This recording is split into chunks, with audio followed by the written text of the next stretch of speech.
Hari ini merupakan hari ke-14 dalam program 31 Days of Thanksgiving. Saya Hani Gunadi Leman akan menyaksikan kesaksian melalui sharing hidup saya.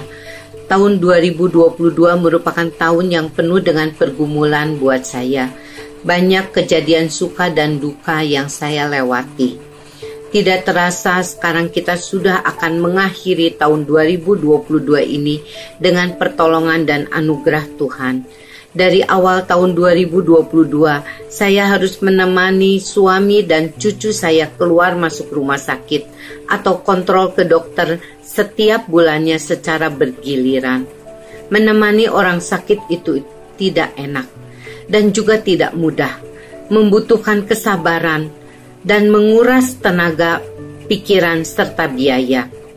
Di tengah-tengah kesibukan saya juga yang harus bekerja dan melayani sebagai cross leader dan pengurus sekolah, saya harus mohon pertolongan Tuhan untuk bisa menjalankan semua kegiatan saya itu dengan seimbang.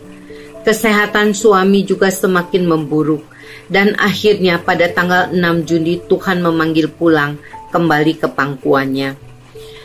Tetapi di akhir hidupnya itu, suami saya boleh ditemani oleh orang-orang terdekatnya, bahkan hamba-hamba Tuhan, hampir seluruh hamba Tuhan Gereja Kalam Kudus Bandung, menemani, menaikkan pujian dan berdoa bersama.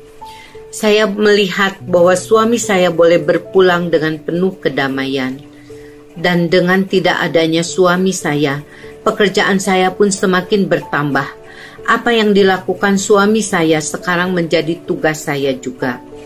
Kehilangan pasangan hidup yang sudah 36 tahun hidup bersama juga tidak mudah buat saya. Kadang-kadang saya merasakan kesendirian dan juga seperti ada yang kosong di dalam hidup saya.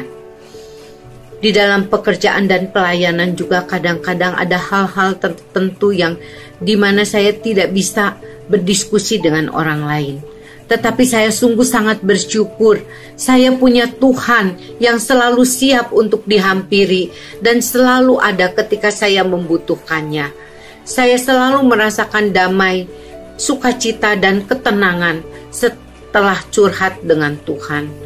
Lewat pergumulan dan apa yang terjadi di dalam hidup saya, khususnya di tahun 2022 ini, membawa saya kepada pengertian dan pemahaman yang lebih dalam lagi akan kebaikan, pertolongan dan penyertaan Tuhan. Seperti Ayub berkata di Ayub 42 ayat ke-5, hanya dari kata orang saja aku mendengar tentang Engkau, tetapi sekarang mataku sendiri memandang Engkau. Tuhan izinkan pergumulan dan masalah ada, supaya di dalam pergumulan dan masalah itu kita semakin mengandalkan Dia dan mengalami kasih kebaikan, penyertaan dan pemeliharaan Tuhan yang luar biasa. Roma 8 ayat 28. Kita tahu sekarang bahwa Allah turut bekerja dalam segala sesuatu untuk mendatangkan kebaikan bagi mereka yang mengasihi Dia, yaitu bagi mereka yang terpanggil sesuai dengan rencana Allah. Terpujilah Tuhan Allah kita. Amin.